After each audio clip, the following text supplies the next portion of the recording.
Let's jump to this story from Jalopnik. Elon Musk once again kicks off Pride Month with transphobia. Boosting a transphobic documentary is one hell of a way to start June. And they're basically complaining because they're leftists that Elon Musk tweeted out, he said, every parent should watch this. It's the Daily Wire's tweet. It's the movie they said they really don't want you to see. What is a woman? Take a look at this. Let me refresh, actually. Elon Musk's tweet currently has 53.6 million views. Crazy. And the Daily Wire has 80.5 million views. Wow. I don't think those numbers are overlapped. They're not unique users between the two of them, so it may be different. But Elon Musk not only decensored the Daily Wire's documentary, but he's actively promoting it on his page, and I think he pinned it. Let me make sure. Yeah, he pinned it. Well, Tim, so he pinned it. It's not enough to not watch What is a Woman. You have to be actively in favor of promoting What is a Woman if you want to be an ally. I thought he did censor it. He did. Twitter He did. didn't. Yeah. Twitter did. He did. Twitter did. And now Ella Irwin was, I think you guys spoke about this last night, Yeah. but she resigned. And another person. The head of trust and safety. And we were talking about this earlier. I can't remember who said it. I don't know if it was one of you guys, that he probably went to them and said, you can resign now or I will fire you. And they said, then I resign. Because that doesn't make sense why they would resign. It's interesting to me that Ella had such a, I think you were actually tweeting about this yesterday, that she had such a positive relationship with some of the right-wing people that were getting unbanned over the past 6 months or so.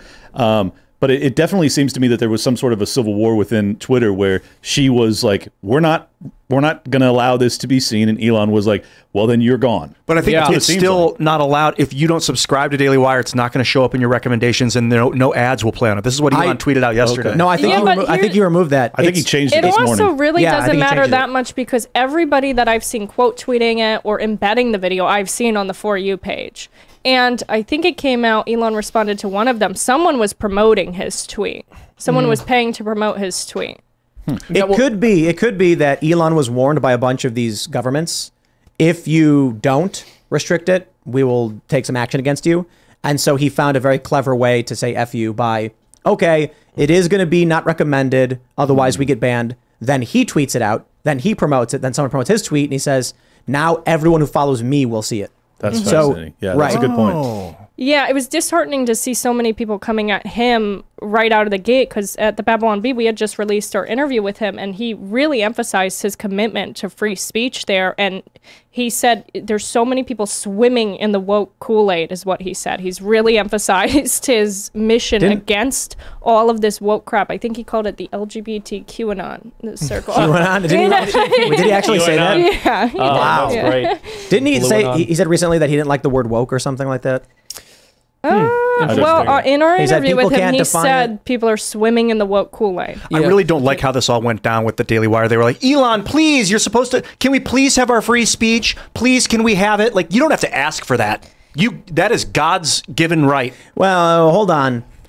I don't agree with that. I think that the Daily Wire and many people unfairly attacked Elon.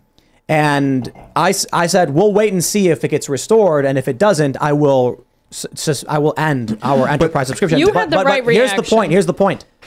Elon Musk was not here. He was in Shanghai. Yes. He's probably sleeping. Right. He wakes up and his phone's going, brr, brr, brr, brr, brr, brr, and he's like, why is everyone yelling at me? I didn't do anything. And then he opens it up and they're like, Elon betrayed us. He was supposed to be for free speech. And then he's like, I'm going to fix it. It'll be done. Dear God, He's I like, win that Daddy's one home. job. Then he has to go in Slack and say, who can change this? Who's responsible for it? Then he's dealing with meetings, and he's dealing with people, and they're like, why isn't he doing it now? And then he finally does fix it and reverse it, and one-ups it by promoting it himself.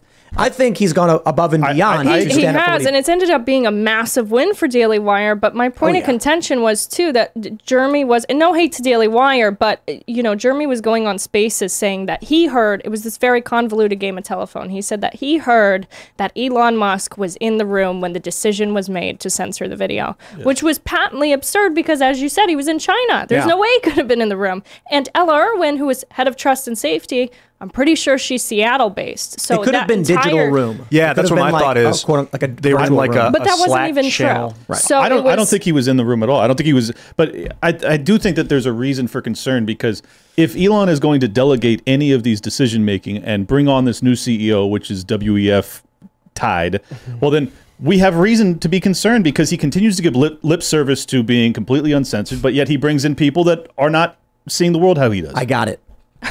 I figured it out. Lay it on me.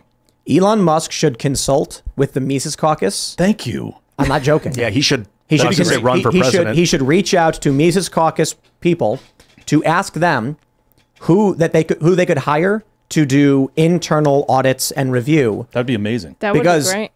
I think the Sounds like a bad libertarian, idea. someone, you don't think so? No, I think don't do it, Elon. I think look.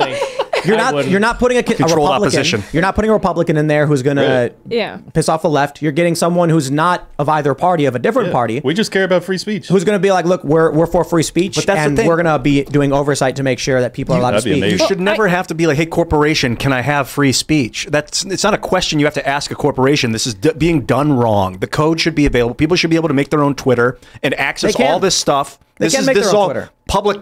I consider this public data, but it's Elon's data. It's private. He owns everything on Twitter right now. He can shut it all down right now, tomorrow. He can do it right now. He should honestly Just go to black. if you want it. just be Shut like, down all social media. I'm gonna press delete because Sorry.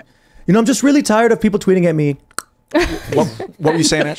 Oh, I was going to say, I think it's helpful in the regard that it probably sheds some light on that there's still, woke people in Twitter that are doing the bidding of the woke overlords. Clearly. Well, yeah, I mean, that wasn't going to go away overnight, right? A lot it of is- people left, but you knew there were going to be some who stayed around. Just explain this to me. I don't have kids, okay? But explain to me how the left are more willing to sacrifice for an idea than people on the right are for their kids. Because they don't have something to live for.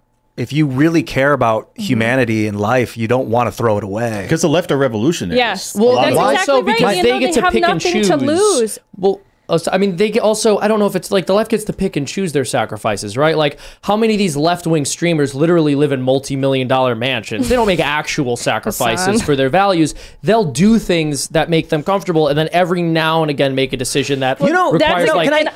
I just want to say, because about that, what really bothers me is how the left is substantially more capitalist than I am. And I'm a capitalist. And I'm like, my actual house is very small and very cheap. And then you get insert leftist streamer. Hassan. Sure. That's not actually ironic. No, that's not. Ashley wants That's all the not smoke. actually ironic. That's not actually ironic because somebody on the right, and this is not true of everyone on the right, and conservatism is going through a massive identity crisis right now. But broadly speaking, what the right has represented is a person growing in virtue and caring for themselves and the people around them. And that includes the people who work for you. Now, not all conservatives have done this. Not all capitalists have done this. But the left does not have a similar value structure. Their value structure is I impose my will on how you should run your business, not I build something and then do good with it. So when he builds something, because he's trained himself to see himself as a perpetual victim, he's going to find some rationalization to buy himself nice fancy things instead of giving his workers more or helping the poor. I love his response where he was like, he was making fun of people saying, because you're a socialist, you can't own a house. Like, oh man, I'm like, dude, it's not about the house. It's a $5 million house. Yeah. Or I don't know how much it cost. It was like $5 million, right? Multi-million-dollar home. Multi-million-dollar home. In Beverly Hills or something? All Yeah, of it's their just- it's virtue just- signaling is so superficial too, though. And I've said this about, especially, I think the Black Lives Matter protests, especially the black squares, were so funny because it only worked because it was aesthetically pleasing. If it was not a black square, if they said, hey, we're all gonna... Have you seen their flag? It's pretty ugly. If you told them to all post a picture of George Floyd, do you think they all would have posted? Do you think millions of people would have posted that? That many people only posted a black square because it worked with the aesthetics of their feed, and I'm telling you that right now. Interesting. They would not have done it if it was not as aesthetically pleasing and simple as a black square. Do you think so? Like, I don't know if the left is really, in some ways they're good with aesthetics. Some of them are. But when you look at their movement and how it defines itself, like, firstly, these are the people who champion brutalism, which is notoriously ugly, and is actually dedicated to making the public square as ugly as possible.